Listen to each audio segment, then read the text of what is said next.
everyone. My name is Alicia Fernandez, and I'm the features director at MissMalini Entertainment and the Girl Tribe by MissMalini.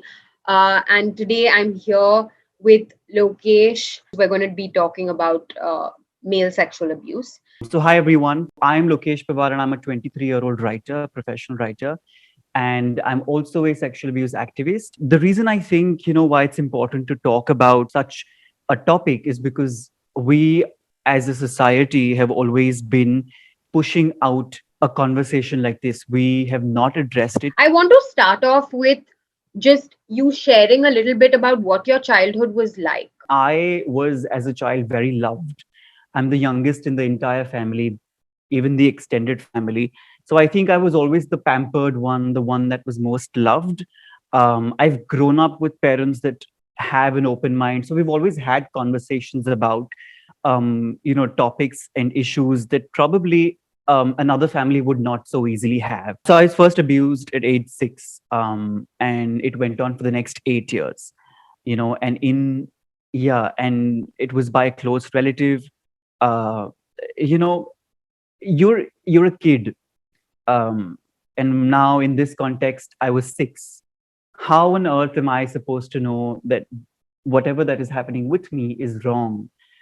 That whatever that is happening with me is not supposed to happen with me.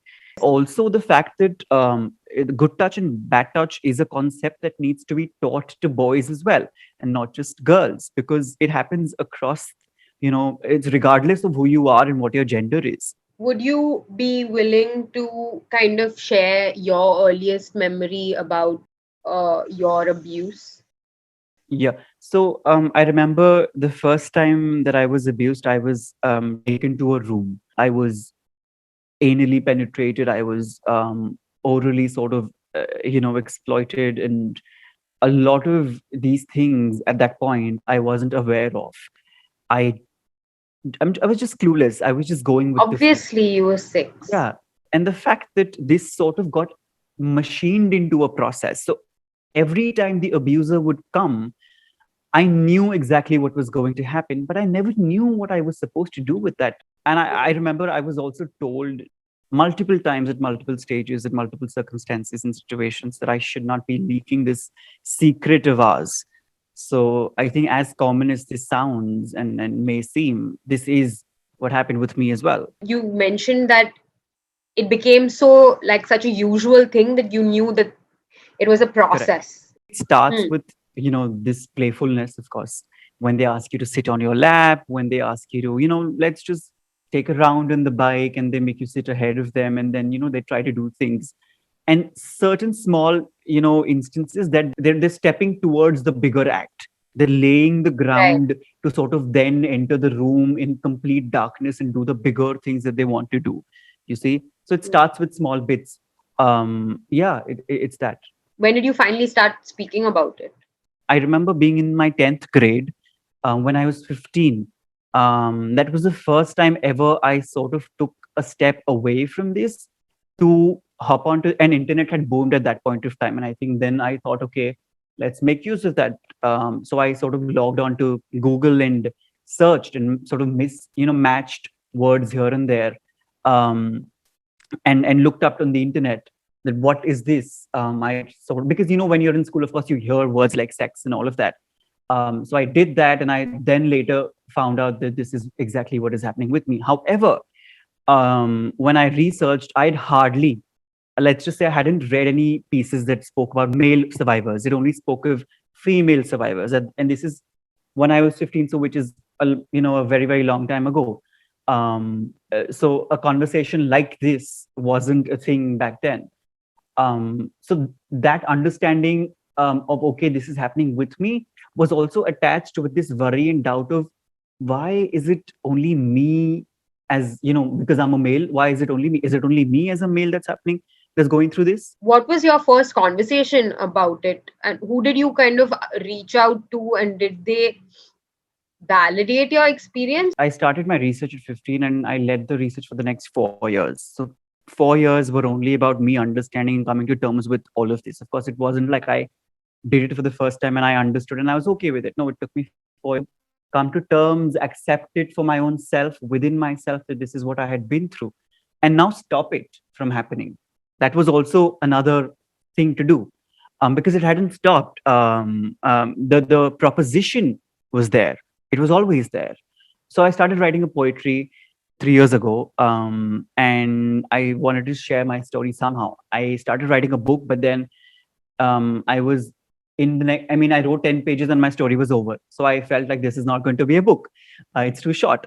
So then I started writing a poetry, and I think that was. It took me a year to write that poetry, and at age 19 and a half, I sort of gathered the courage to, because I wanted to release the poetry. I thought, rather than the world telling my parents, I should be the first one telling my parents about it. So I went up to my mother and I told her about this, and of course she cried for hours about it. Then I'm so fortunate that she held me tightly, and the first thing that she said, that the both of us are not going to keep any secrets from each other. We're always going to share, and it's okay that this is happening to you, and it is not your fault, and we will fight it. So there was receptiveness of a good kind. Of course, there were doubts in that journey. There were questions raised by certain people, from the family, from the abuser's family, that was I being completely authentic? Was I being completely true at this?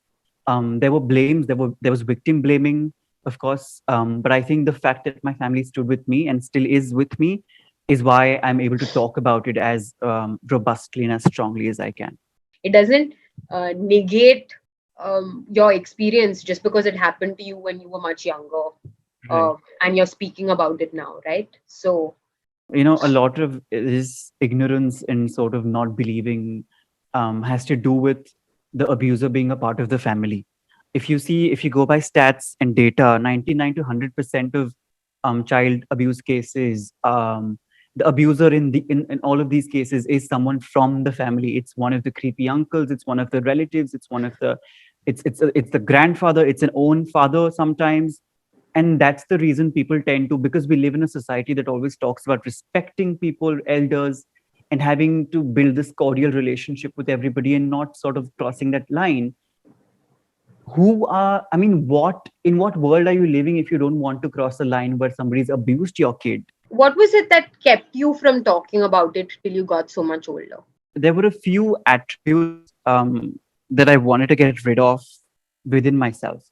There was shame, there was fear of acceptance, there was lack of knowledge as to how much of this is real in the real world.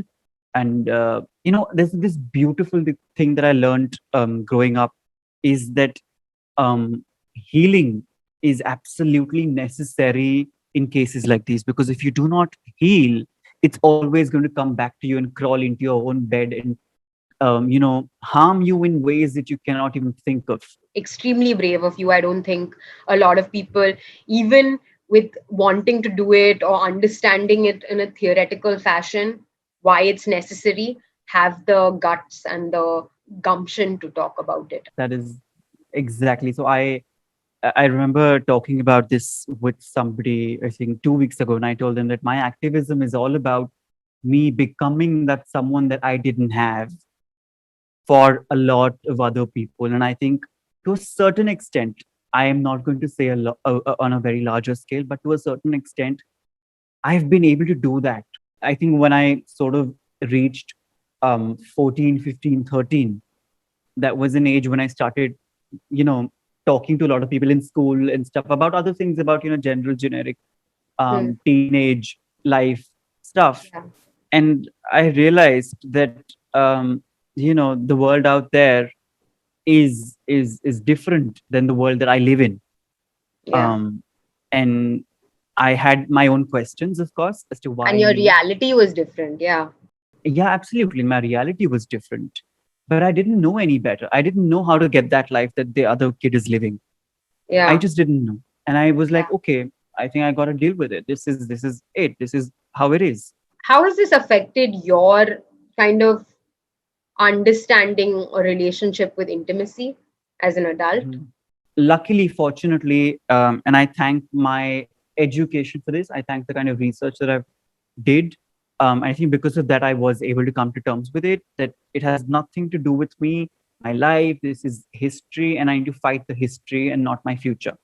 So my future is not going to be ruined because of this past, Mm. because I didn't start it in the first place. So I should Yeah. not even let it continue. Talking about the message that I want to give out to people, I think there are two messages that I want to give. One is to survivors and victims is the fact that you are not alone.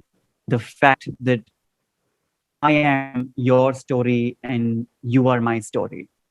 And this shared emotion is what is going to get us through this. And then you need not need to blame your own self, because it is not your fault. You never asked for it.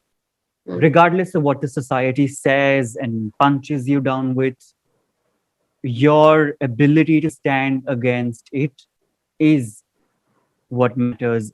And I'm proud of you for that. To the people listening, otherwise, I want you to know that we need you. We need your support. Standing away and sort of looking at us is not going to help. There is data available for you to see. Um, Now we would like you to believe and take action against it, Got it. because not everybody is as strong, not everybody is as tough enough to stand up and raise a voice and take hold of the narrative. And that is exactly where you can make a difference. Yeah, that was very well said, and I agree with every word of it. Thank you so much, Lokesh. This was a conversation that is needed to be had, and I'm glad that we did it. Thank you Yes. so much. Thank you.